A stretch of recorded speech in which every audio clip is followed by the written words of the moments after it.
Over an extended period of time, much debate has continued on the real cost of Australian meat to consumers in this country. The following is an expose of the cost of a live animal to meat at the checkout. This is an interpretation brought out by the Australian Beef Association, the ABA, the idea being to stimulate discussion as to the true prices. Many people have asked the leading question, who actually gets what share of the retail dollar? In 2006, Peter McGauran, Minister for Agriculture, wrote to the ACCC asking them to examine the prices paid to farmers for livestock and the price consumers were paying for red meat. The Minister was concerned that farmers were receiving minimal returns for livestock whilst consumers were paying record prices for red meat. The ACCC reports suggest that the supply chain is a very complex one, but it's the ABA's belief that the supply chain is as complex or simple as one would like to make it, and the ACCC have demonstrated a very sad lack of understanding or care by offering the opinion that the process is very complex. Undoubtedly, their apparent confusion and probable lack of understanding was exacerbated by an amazingly biased, and some would even contend manipulative claims. For example, the cost of an animal only represents a minor component in this entire process. Indeed, one supermarket goes on to suggest 53% of the retail dollar goes back to the producer. This we contend that this is at least misguided. One of the supermarket chains offers misleading suggestions that it's a long and complex supply chain. Their supply chain starts with the purchase of live animal on the hoof, where it has to be finished to specifications and transported to the abattoir. From the ABA's point of view, the supply agreements that we have seen, the producer buys the cattle, feeds them with grain and transports them to the abattoir that the supermarket dictates. To this point, the supermarkets pay nothing, and they only accept delivery when the carcass is hanging in the abattoirs, and they assess it for age, weight, fat, etc.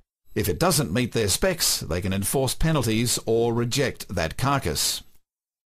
As can be seen by this diagram, there is no mystery in the composition of a carcass and the relevant percentage component.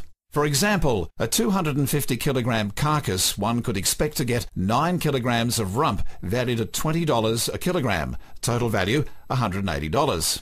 For this exercise, rightly or wrongly, we have used 175 kilograms of meat multiplied by 15 kilograms equals $2,625. In short, let us consider the actual cost borne by the retailer, as you can follow on this table. Cost to kill, $60. 30% fat and bone equals 175 kilograms of meat. Processor charge on retrieved meat, 79 cents a kilogram, multiplied by 175 kilograms equals $140. To slice, dice, pack into case ready meat, 35 cents a kilogram, multiplied by 175 kilograms equals $60.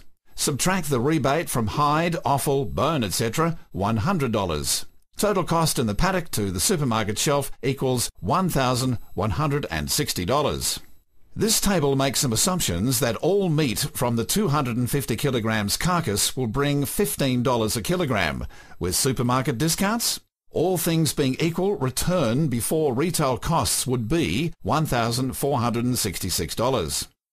Again, look at this pie chart and ask yourself and the ACCC what is so complex and confusing about this.